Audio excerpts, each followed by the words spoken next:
Operation Sindoor 2.0 അതിമാരകമാകുമെന്ന മുന്നറിയിപ്പുമായി ഇന്ന് India ഒരു വലിയ നീക്കം നടത്തുന്നു. ഐ ഓഫ് ദ സീ തുടങ്ങിക്കഴിഞ്ഞിരിക്കുന്നു. കൗണ്ട് ഡൗൺ തുടങ്ങിക്കഴിഞ്ഞിരിക്കുന്നു. ISROയുടെ LMV-3 റോക്കറ്റ് 4400 കിലോഗ്രാം ഭാരമുള്ള CMS-3 എന്ന് പറയുന്ന ഒരു ഉപഗ്രഹം വിക്ഷേപിക്കുകയാണ്.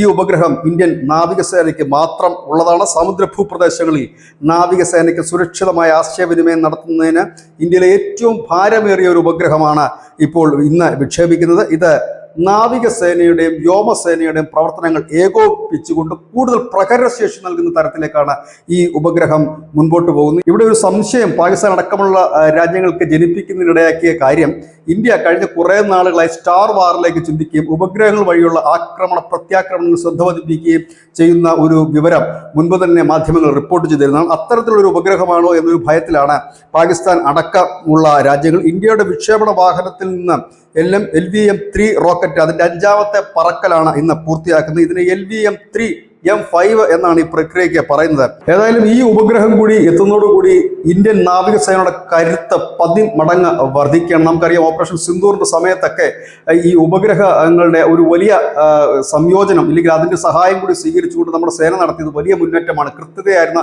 പ്രഹരങ്ങളായിരുന്നു പാകിസ്ഥാന് നമ്മൾ നൽകിയത്. ഇപ്പോൾ അത് നാവികസേനയ്ക്കൂടെ കരുത്തായി മാറുന്നു എന്നുള്ളത് തന്നെയാണ് ഒരു വലിയ പരീക്ഷണം എന്ന് തന്നെ പറയേണ്ടി വരും.